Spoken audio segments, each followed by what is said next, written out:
Lanjut, kita akan membahas tentang dimensi. Tadi kalau misalnya basis ya, basis misalnya kita punya V1, V2, maka kan berarti dia adalah ruang berdimensi 2 ya. Kemudian kalau kita punya basisnya ada 3 buah vektor, V1, V2, dan V3, berarti kan dia adalah ruang berdimensi 3.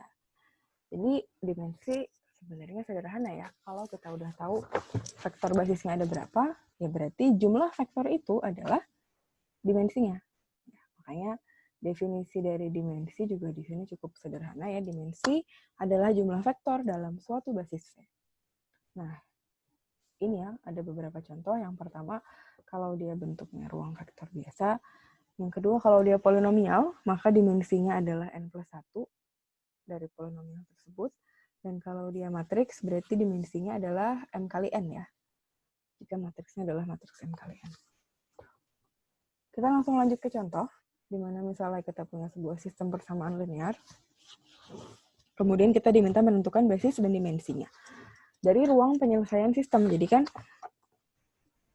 penyelesaiannya nanti X1 sampai X5 dia adalah, katakanlah dia adalah bagian dari sebuah ruang vektor gitu ya. Nah, berarti kita mau cari tahu apa sih basis dari ruang penyelesaiannya, basis dari X1 sampai X5 ini. Ya kan? Dia terletak dalam ruang, berarti dia punya basis, kita pengen tahu basisnya. Berarti langkah pertama kita harus menyelesaikan dulu SPL-nya, kita harus cari dulu solusinya X1 sampai X5. Nah, di sini kita punya X1 sampai X5. Nah, baru langkah kedua dari penyelesaian ini kita akan tahu sebenarnya basisnya apa, gitu ya. Karena kalau kita lihat ya, jadi tadi untuk menyelesaikannya saya serahkan kepada teman-teman ya, bebas caranya mau kayak gimana. Kalau udah ketemu solusinya, barulah kita akan cari basisnya. Gimana caranya? Ya kan kita punya nih ya, tadi kita ketemu solusinya bahwa X1-nya adalah min S min T. X2-nya adalah S, X3-nya adalah min T, dan X4-nya 0, kemudian X5-nya adalah T. Kalau kita lihat secara sederhana aja gitu ya, kita tahu bahwa X1 ini adalah kombinasi linear gitu ya, dari S dan T gitu ya, dia kan min S min T. Nah, kalau mau kita cari vektornya, apa sih yang menjadi basis dari kelima solusi ini? Ya, boleh kita bentuk suatu matriks ya untuk memperjelas.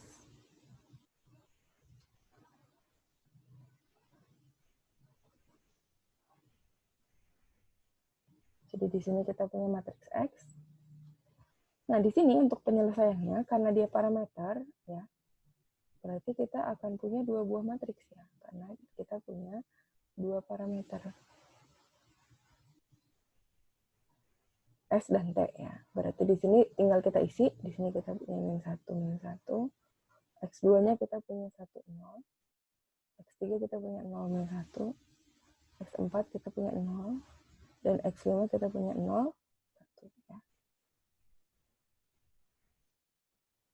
Nah, kalau sudah selesai sampai di sini, berarti kita tahu bahwa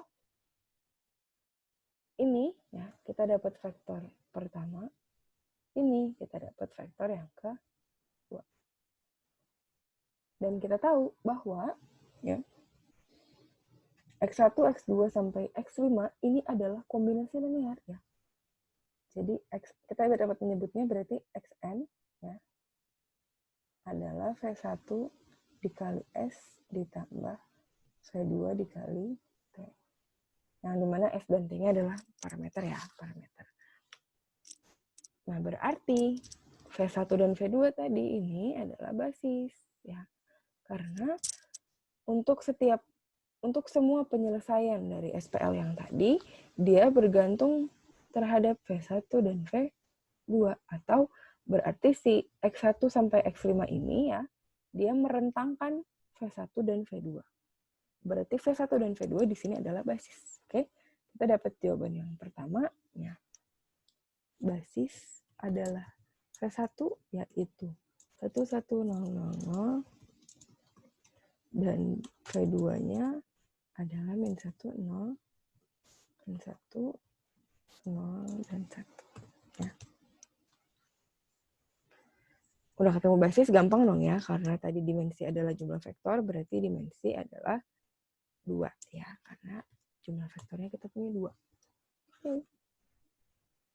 Jadi selesai ya, kita tahu bahwa kalau kita punya STL, kita cukup cari solusinya, kemudian berarti vektor-vektor yang berhubungan dengan solusi tersebut adalah basisnya. Ya, di sini V1, V2, ya, mereka bebas linear, mereka merentang, sehingga basisnya adalah V1, V2. Dan ini yang di baris terakhir yaitu maksudnya dimensi. Dimensi sama dengan jumlah vektor sama dengan 2. Oke, itu contoh untuk soal basis dan dimensi. Berikutnya kita akan bahas, ada contoh lagi. Di sini tunjukkan bahwa V1 dan V2 membentuk suatu basis untuk ruang berdimensi 2. Pertama yang pasti, karena dia 2 vektor, berarti kita tahu dia bisa merentang. Dia bisa merentang di R2. Kalau dia cuma 1 vektor, dia pasti nggak akan bisa merentang di ruang berdimensi 2. Jadi tinggal kita cek di sini apakah dia bebas linear ya. Di sini kita bisa cek, oh ternyata antara V1 dan V2 nggak ada hubungan dong. Jadi mereka bebas linear. Jadi mereka membentuk suatu basis. Untuk contoh B, ini contoh-contoh yang sederhana ya. Contoh-contoh yang, oh kita bisa menentukan jawabannya tanpa harus menghitung nih kayaknya. Nih, V1, V2, kita bisa lihat bahwa V1, V2 untuk yang soal B, dia Y-nya 0 kan, Y-nya 0. Berarti V1, V2 ini terletak di bidang XZ ya. Di bidang XZ, kemudian antara V1, V2 nggak ada ya, nggak ada. V1 bukanlah kelipatan dari V2 atau setengah V2 atau sebagainya. Jadi V1 dan V2 di sini bebas linear di bidang XZ. Kemudian V3 karena dia terletak di bidang yang lain dari V1, V2 ya berarti dia pasti bebas linear juga. Sehingga antara V1, V2, V3 adalah basis untuk ruang berdimensi 3 ya. Jadi ada beberapa soal yang oh ternyata bisa kok kita tentukan apakah dia basis atau bukan tanpa harus menghitung karena udah kelihatan gitu ya secara kasat mata di sini. Ini contoh sederhana aja. Oke, terakhir kita punya sebuah teorema ya. Jadi begini. Kalau kita punya kumpulan vektor dalam himpunan S ya, bisa jadi vektornya, kita fokus ke poin A dulu ya. Bisa jadi vektornya merentang, tapi ternyata dia bukan basis gitu. Berarti kalau kita pengen jadiin dia basis, dia harus direduksi dong ya menjadi suatu basis dengan cara menghilangkan vektor yang tepat dari S. Gitu. Karena berarti dia nggak bebas linear gitu kan ya. Sedangkan untuk poin yang B, ya, S-nya justru udah bebas linear ya. Tapi ternyata dia belum merentang. Gitu. Berarti kan vektornya kurang ya, vektornya kurang. Berarti dia harus diperbesar justru. Kayak gitu. Jadi kalau dia merentang tapi belum bebas linear, dia harus direduksi. Tapi kalau dia bebas linear tapi bukan basis, berarti dia ya kebanyakan. Kurang vektornya.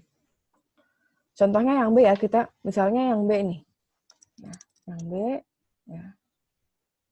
Kita punya yang B ya.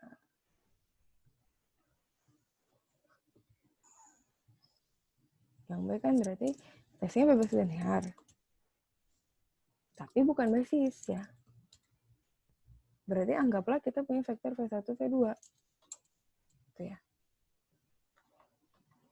Di R3 gitu ya, anggaplah. Bukan basis.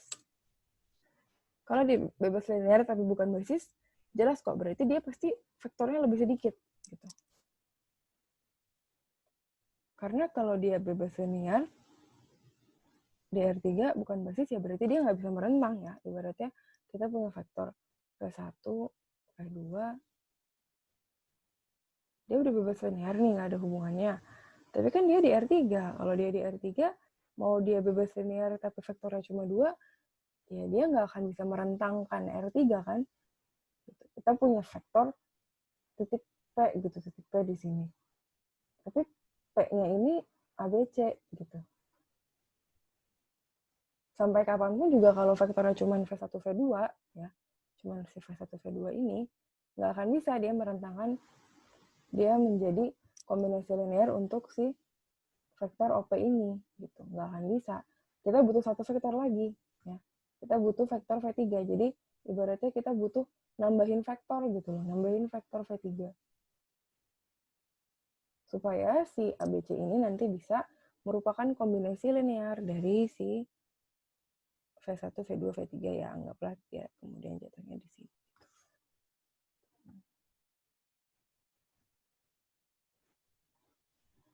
Nah, jadi kalau dia bebas linear tapi bukan basis tadi ya,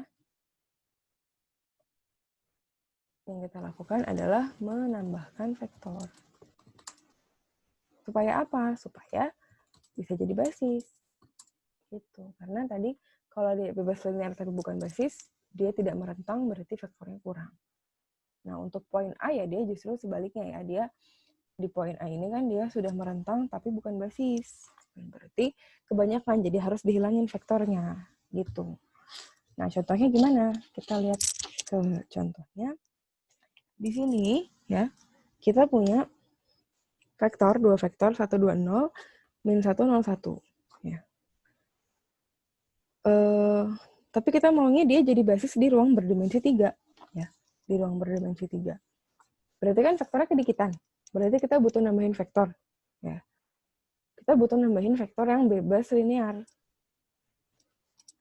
1, 2, 0, min 1, 0, 1. Ya.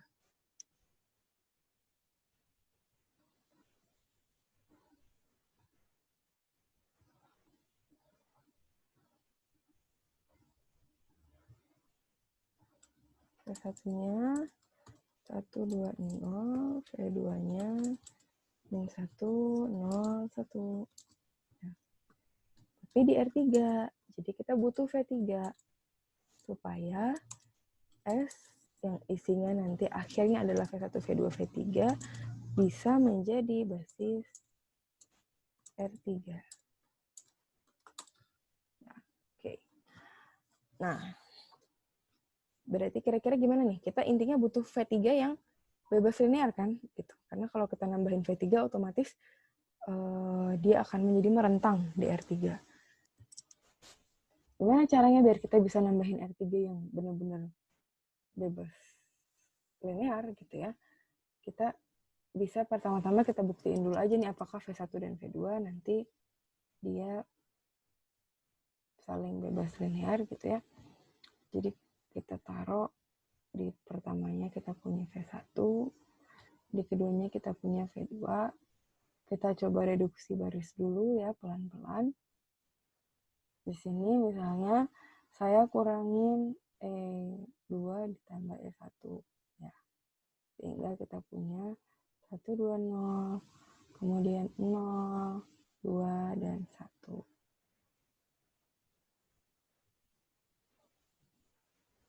Ya. 1, 2, 0, kemudian karena ditambah E1 jadi 0, 2, 1. Kemudian saya akan bagi ya, E2-nya saya bagi 2. Sehingga di sini saya punya 1, 2, 0. Di sini kita punya 0, 1, dan setengah. Ya.